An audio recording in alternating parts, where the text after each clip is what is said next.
The fluorescent lights hummed their familiar tune as Maya Chan sat at her desk, surrounded by towers of ungraded papers that seemed to multiply like weeds in her absence. The clock on the classroom wall read at 7:47 p.m., and the janitor had already made his rounds twice, each time glancing at her with a mixture of concern and resignation. This had become her normal. Staying late, working weekends, and carrying the weight of 32 fifth graders' futures on her increasingly fragile shoulders. Maya had always been the teacher other educators admired. In her 12 years at Roosevelt Elementary, she had transformed struggling readers into confident storytellers, turned math-anxious students into problem-solving enthusiasts, and created classroom magic that parents requested by name. Her bulletin boards were Pinterest-worthy, her lesson plans were detailed masterpieces, and her dedication was legendary. But somewhere along the way, dedication had morphed into obsession, and excellence had become an impossible standard that left her exhausted and empty. The breaking point came on a Tuesday in March, disguised as an ordinary moment. Maya was explaining fractions to her class when suddenly the numbers on the whiteboard began to blur. Her hands trembled as she reached for the marker, and a wave of dizziness forced her to grip the edge of her desk. The room seemed to tilt, and for a terrifying moment, she couldn't remember what she was teaching or why she was standing there. Her students' faces became a sea of concern, and somehow, through sheer willpower, she managed to ask them to work quietly while she stepped outside. In the hallway, leaning against the cool brick wall, Maya finally acknowledged what her body had been screaming for months. She was drowning. The woman who had built her identity around being indispensable, irreplaceable, and infinitely capable was falling apart. The realization hit her like a physical blow. She had become so focused on taking care of everyone else that she had forgotten how to take care of herself. That evening, Maya sat in her car in the school parking lot for nearly an hour, unable to summon the energy to drive home. She thought about her morning routine. Waking up at 5 a.m. to prepare materials, skipping breakfast to arrive early, eating lunch at her desk while grading papers, staying late to perfect tomorrow's lessons, then going home to create more materials and respond to parent emails until well past midnight. Weekends were spent at school, decorating classrooms, organizing supplies, and planning elaborate projects that would inspire her students but leave her depleted. When had teaching stopped being joyful and become a marathon of endless tasks? When had she stopped sleeping well, stopped laughing with friends, stopped reading for pleasure? Maya realized she couldn't remember the last time she had watched the sunset without feeling guilty about the work she wasn't doing, or the last time she had taken a walk without her mind racing through tomorrow's to-do list. The next morning, Maya made a decision that terrified her. She called in sick. Not because she had a fever or a cough, but because her soul was exhausted, and for the first time in her career, she chose to listen to what her body was telling her. She spent that day in bed, not grading papers or planning lessons, but simply resting. The guilt was overwhelming at first.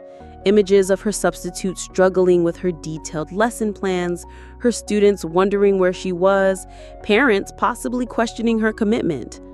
But as the hours passed, something remarkable happened. The world didn't end. During her sick day, Maya began to examine the beliefs that had driven her to this point. She had always operated under the assumption that a good teacher sacrifices everything for her students, that rest was selfish, and that her worth was directly tied to her productivity. She realized these beliefs had been reinforced by a culture that celebrated overwork and martyrdom in education, where teachers were expected to be superhuman, pouring from empty cups and smiling through exhaustion.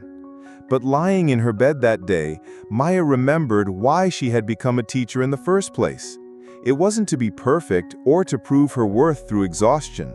It was because she loved learning, loved watching young minds discover new concepts, and believed in the power of education to transform lives.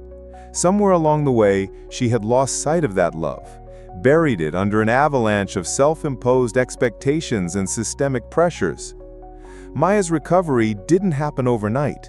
It was a gradual process of unlearning harmful patterns and rebuilding her relationship with work, rest, and herself.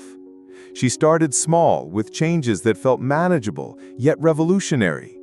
Instead of arriving at school an hour early, she began coming just 30 minutes before classes started. Instead of staying until the building closed, she set a firm boundary. She would leave by 4:30 p.m., giving herself time to decompress before evening activities. The guilt was intense at first. Every time she left school while there was still work to be done, her inner critic launched into a familiar tirade about laziness and inadequacy.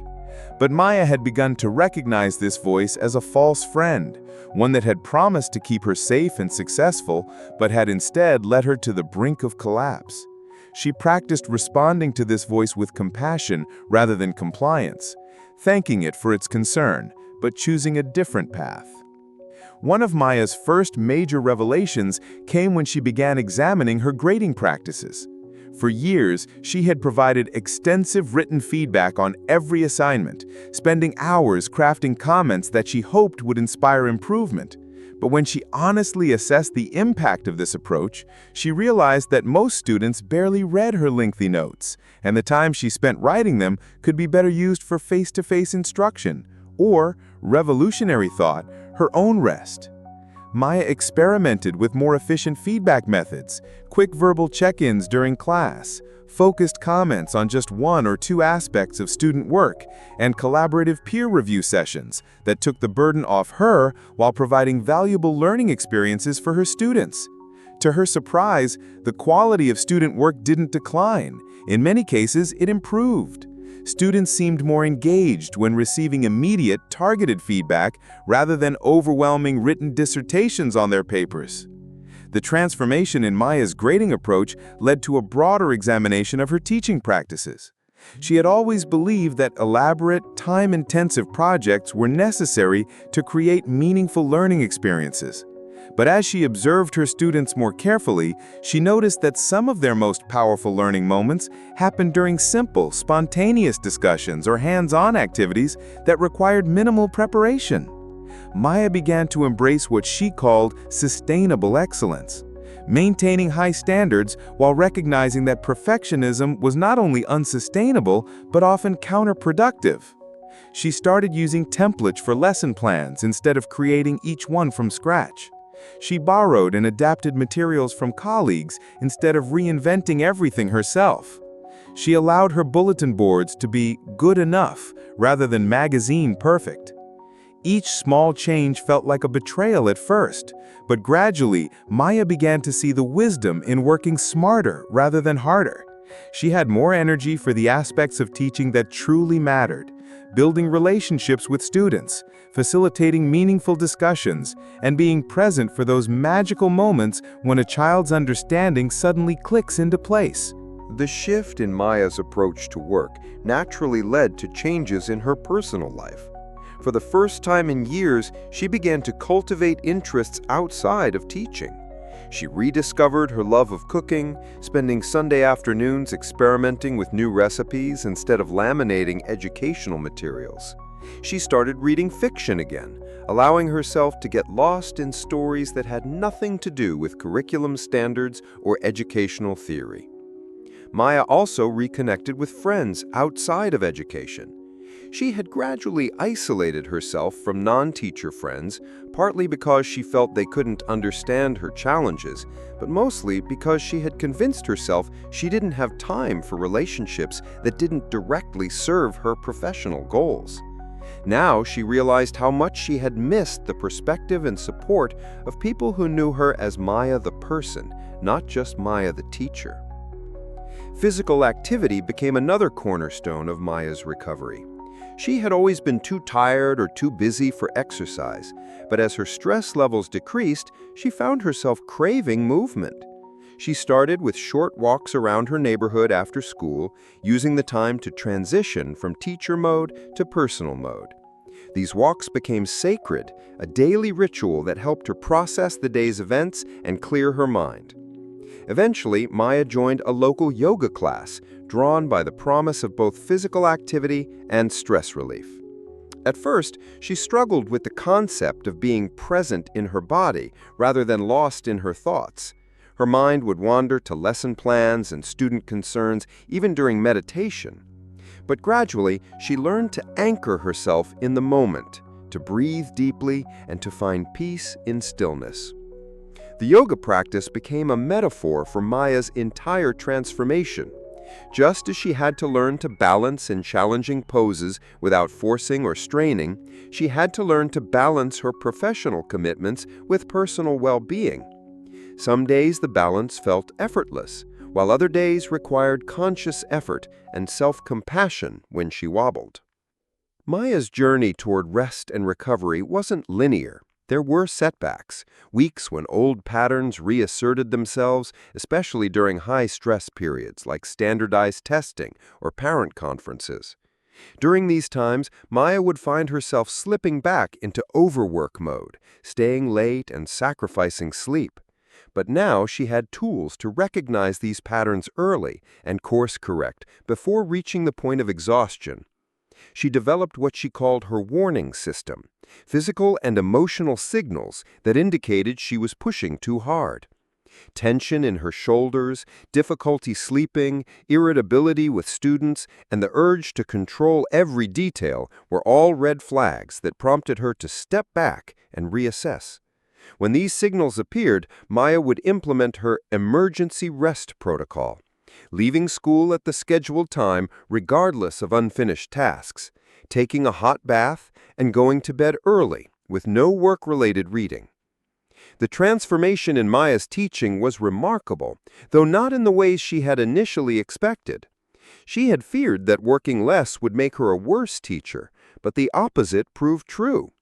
When she was well-rested and emotionally balanced, she was more creative, more patient, and more responsive to her students' needs. She could think on her feet during challenging moments, and she had the energy to truly listen when students shared their struggles or insights. Maya's students seemed to sense the change in her energy. The classroom atmosphere became more relaxed and joyful. Students felt safer taking intellectual risks because their teacher wasn't wound so tightly that every mistake felt like a crisis. Maya found herself laughing more, celebrating small victories, and approaching challenges with curiosity rather than anxiety. The administrative evaluations reflected this change as well. Maya's principal, who had always appreciated her dedication, noticed that she seemed more innovative and collaborative. She was contributing meaningfully to faculty meetings instead of sitting exhaustedly in the back. She was volunteering for committees that genuinely interested her, rather than saying yes to everything out of guilt or obligation. Maya's transformation rippled outward to influence her colleagues as well. She began to share her insights about sustainable teaching practices, not in a preachy way, but by modeling a different approach and being honest about her journey. When newer teachers asked for advice, she emphasized the importance of setting boundaries from the beginning, rather than learning through burnout as she had. She started an informal lunch group for teachers who wanted to discuss work-life balance. These conversations revealed that many of her colleagues were struggling with the same issues she had faced: the pressure to be perfect, the guilt around rest, and the fear that taking care of themselves would somehow hurt their students. Together, they explored practical strategies for maintaining excellence while preserving their well-being. One of the most profound shifts in Maya's perspective involved her understanding of modeling for students. She had always focused on modeling academic excellence, intellectual curiosity, and high standards. But she realized that by constantly overworking and appearing stressed, she was also modeling unhealthy relationship with work and self-care. Now she made conscious choices to model balance, showing students that it was possible to care deeply about something while still maintaining perspective and personal well-being. When students noticed that she seemed happier and more relaxed, Maya was honest about making changes to take better care of herself. She explained that just as they needed rest to learn and grow, adults needed rest to be their best selves. Some of her older students began to share their own struggles with academic pressure and perfectionism, leading to meaningful discussions about sustainable approaches to achievement. Maya's family relationships also benefited from her transformation. She had grown distant from her parents and siblings, not through any conflict, but simply because she had no energy left for family after pouring everything into her work. Now she made time for regular phone calls, family dinners, and holiday celebrations without the underlying anxiety about work left undone. Her romantic relationship, which had ended 2 years earlier, partly due to her inability to be present and available, taught her valuable lessons about the cost of imbalance. While she couldn't undo that loss, Maya was determined not to repeat the pattern. She began dating again, but this time with clear boundaries about work discussions and a commitment to being fully present during personal time. The financial aspects of Maya's transformation were also significant. She had always felt pressure to take on extra duties, coaching after-school programs, tutoring during summer break, teaching evening classes, both for the additional income and to prove her dedication. But these activities had stretched her beyond her limits. Maya began to evaluate opportunities not just by the money they offered, but by their impact on her overall well-being and their alignment with her core values.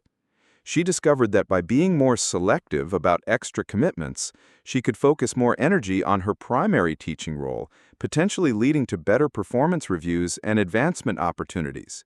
She also explored passive income streams that didn't require additional time investment, such as selling educational resources she had already created, rather than constantly developing new materials for free. Maya's relationship with technology underwent a significant shift as well. She had been constantly connected, checking work emails at home, responding to parent messages on weekends, and scrolling through educational social media accounts that made her feel inadequate. She established a digital sunset time when all work-related technology was turned off, and she removed work email from her personal phone. This digital detox was challenging at first. Maya experienced a form of withdrawal from the constant stimulation and felt anxious about missing important communications. But gradually, she realized that very few work issues were true emergencies, requiring immediate response. Most concerns could wait until the next business day without any negative consequences. The creativity that emerged from Maya's newfound bounce surprised her.